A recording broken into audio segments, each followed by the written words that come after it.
এত পরিমাণে ওয়েদারটা খারাপ যে তার কারণে চারিদিকে সকলের অতৃষ্ট হয়ে যাওয়ার জোগাড়। গরমে আর কিছুই ভালো লাগছে না। কি সকাল, কি দুপুর, কি রাত, সবসময়তেই একটা অস্বাভাবিক অস্বস্তি কাজ করছে সকলের মধ্যে। নমস্কার, আমি সাথী, তোমাদের সকলকে আমার দৈনিক ডায়েরিতে অনেক অনেক স্বাগত জানাচ্ছি। আশা করছি তোমরা যে যেখান থেকে আমার ব্লগটি দেখছো তাদের সকলেই আর কি সুস্থ আছো, ভালো আছো। তো সকলের সুস্থতা কামনা করে আজ একটি নতুন ব্লগ তোমাদের সঙ্গে শেয়ার করতে চলে এসেছি। তো এখন ওই সকাল 9টার কাছাকাছি বাজে। সকালবেলাতে কিছু টুকিটাকি কাজকর্ম করে এখন এই যে নিজে একটু ফ্রেশ হয়ে নিচ্ছি। আর যেটা খেতে আমার আর কি একটুও ইচ্ছা করে না বা আমি ভুলে যাই সেটা হচ্ছে এই জল। সেই কারণে অনেক চেষ্টা করে এখন একটু আর কি মেনটেন করার চেষ্টা করছি। আর এই জল খাওয়া নিয়ে আমি প্রতিনিয়তই সবসময় আর কি বকা খেয়ে যাই। তো এই যে সকালবেলাতে ফ্রেশ হয়ে কিছুটা জল খাচ্ছি, আর যে কখন খাবো সেটা নিজেও বলতে পারছি না। তবে না, খুব পরিমাণে চেষ্টা করছি যে ঠিকঠাক করে জলটা খাওয়ার। জল না খেলে অনেক সমস্যা হয় সেটা আর কি জানি বুঝি, কিন্তু তাও কেন জানি না ভুলে যাই। ওই গলা আর কি শুকিয়ে না আসলে জলের কথা মনে পড়ে না। তো সে যাই হোক, সেটা আমার নিজস্ব আর কি ব্যক্তিগত ভুল, সেটা আর নাই বা বলি। তো এই যে তারপরে কিছু জামা কাপড় এখানে ছিল এলোমেলো হয়ে, সেগুলোকে আগে ভাঁজ করে নিচ্ছি।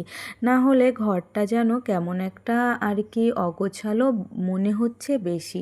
তো এই জামা কাপড়গুলো ভাঁজ করে নিলে কিছুটা স্বস্তি পাবো। আচ্ছা, তোমাদেরও কি এরকম হয়? চারিদিকটা এই যে জামা কাপড় দিয়ে এলোমেলো থাকলে নিজেরও যেন কিছুতেই ভালো লাগে না। এটা আমার তো ভীষণ পরিমাণে হয়। তো সেই কারণে এই যে ভাঁজ করে নিয়েছি। এখন যেগুলো বাইরে রাখবো সেগুলোকে রেখে আর বাদবাকিগুলোকে আলমারিতে তুলে দেব। তারপরে বিছানাটা একটু আর কি শার্ট করে নিলাম। আর বিছানা গুটিয়ে থাকলেই আমি জানি অনেকের আর কি আমার মতন সমস্যা আছে। দিনে যে কতবার এই বিছানাটাকে আমি ঝাড় দিই তার ঠিক নেই। আর আমার তো বিছানা সবসময়তেই এরকম থাকতে হবে, না হলে যেন নিজেও শান্তি পাই না। তো তারপরে একটু বসে নিলাম। আর এখন আর কি স্নান করব, তারপরে একটু পড়তেও হবে। তো চলুন, তারপরে এই যে স্নান করে নিয়েছি।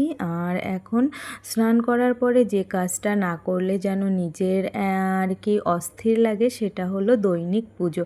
আসলে আমার মা বাইরের সমস্ত কাজ করে, আর সেই কাজগুলোকে আমি খুব একটা সাহায্য না করতে পারলেও পুজো দেওয়া আর ঘর বাড়ি গোছানো এই কাজ দুটো আমার থাকে।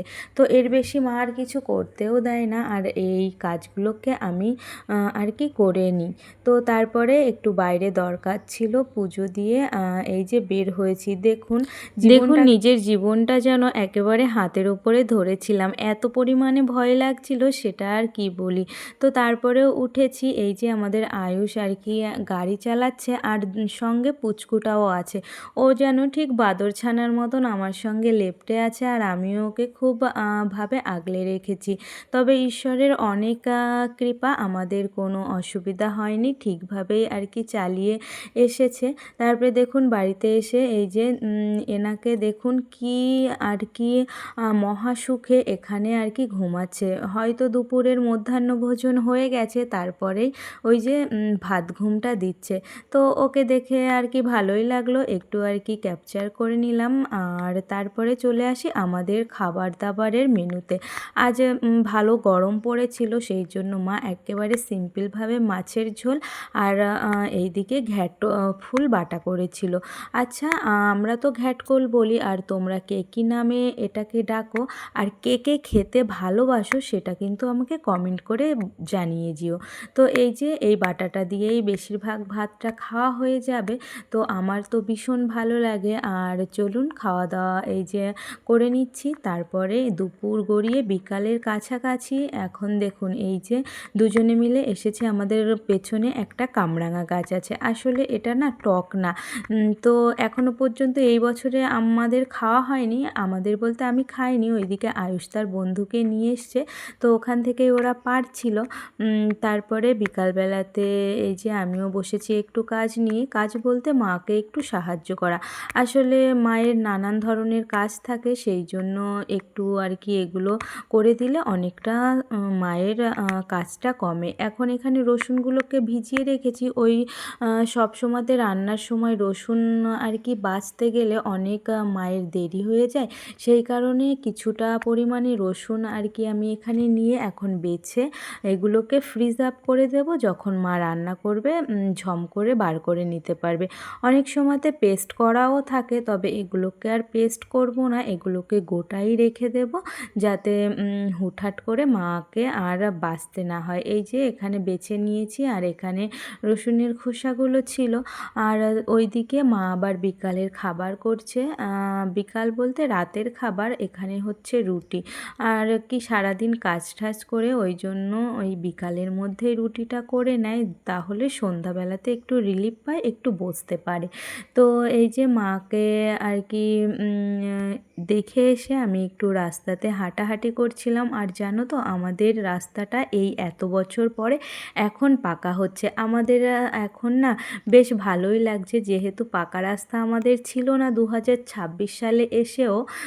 তো এই যে বৌদিও হাঁটতে হাঁটতে আসছিল বিকালবেলাতে, বৌদির সঙ্গেও একটু গল্প করছিলাম। আর এখন যেটা সব থেকে ট্রেন্ডিংয়ে চলছে অন্নপূর্ণা ভাণ্ডার, যেটা সকলের মুখে মুখেই টাকা ঢুকলো কি ঢুকলো না সেটাও আমাকে হাসতে হাসতে এসে বলছিল, তো আমিও শুনছিলাম। আর সব কিছু